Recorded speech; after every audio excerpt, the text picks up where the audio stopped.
চিঠি দিয়ে বলল, না, মাহাতোদের এসটি করার চিঠি আমি প্রত্যাহার করলাম। ঝগড়া কে লাগালো বন্ধু? কে লাগালো? এরপরে আপনাদের ভাগ করলো।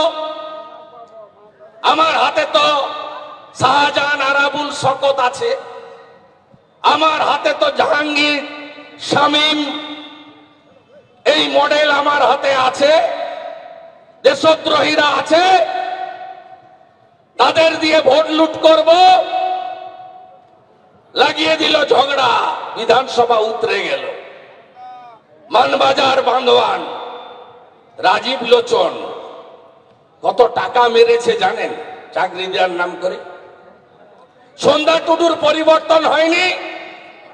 আরে বলেন না মূলবাসীরা, সন্ধ্যা টুডুর পরিবর্তন হয়নি? সন্ধ্যা টুডু মন্ত্রী হিসাবে যত চাকরি দিয়েছে অ্যাটেন্ডেন্ট সব আত্মীয় গোষ্ঠীর লোককে, তার বাইরে সমাজের কেউ পায়নি। আমি তালিকা প্রকাশ করে দেবো এর পরের বার এলে, নিয়ে আসবো সঙ্গে। একটাও বাইরের লোককে দেয়নি, সব আত্মীয় স্বজন, কাকা খুড়া জেঠা পিসির ছেলে, ভাই ছেলে, নাতির ছেলে, গোটা গোষ্ঠীর মধ্যে রেখেছে। আজকে এই করে বিভাজন করেছে। আমরা কর্মীদের সামাজিক আন্দোলনে আমরা বাধা দিইনি। আমরা বলেছি তোমরা সমাজগত আন্দোলন যদি করো মানুষকে কষ্ট না দিয়ে, আমাদের কোনো আপত্তি নেই। বিজেপি কর্মীরা, বিজেপি পঞ্চায়েতরা তারাও গেছে আন্দোলনে। আমাদের পার্টি বলেছে সামাজিক আন্দোলন জনজাতি কর্মী সবাই করতে পারেন, আমাদের কোনো সমস্যা নেই। কিন্তু সমস্যার সমাধান হবে তখনই যখন রাজ্যে আপনি বিজেপিকে আনবেন, তার বাইরে হবে না।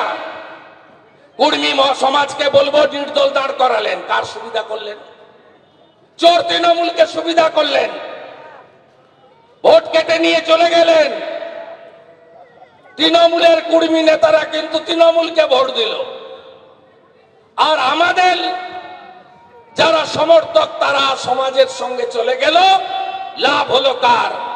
যারা আপনার চাল চুরি করেছে, যারা আপনার গম চুরি করেছে, যারা আপনাকে ধানের উচিত মূল্য দেয়নি, যারা কয়লা চুরি করেছে, রঘুনাথপুর নেতুড়ি সাতুড়ি ফাঁকা করে দিয়েছে, যারা গাছ চুরি করেছে, যারা পাহাড় বেচে দিচ্ছে, যারা কোন নদীতে বালি রাখছে না, সেই সর্বভূক তৃণমূল, তারা সুবিধা করল।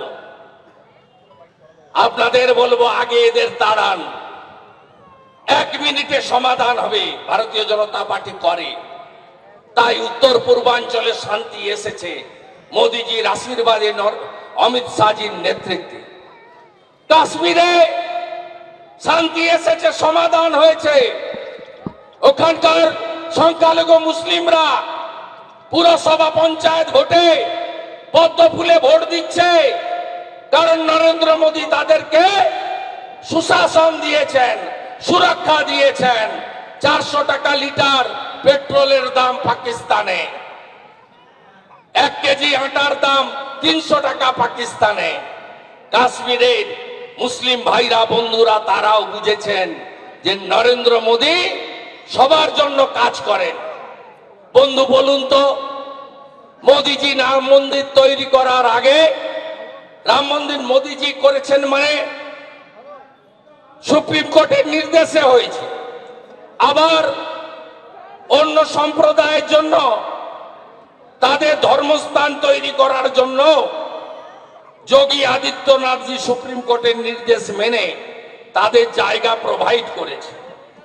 আমি আপনাকে বলি, এই তোলামূল বলতো আগে মন্দির ওই বানাएंगे তিথি নেই বাতাएंगे। এবার কি বলবে 22শে জানুয়ারির পরে?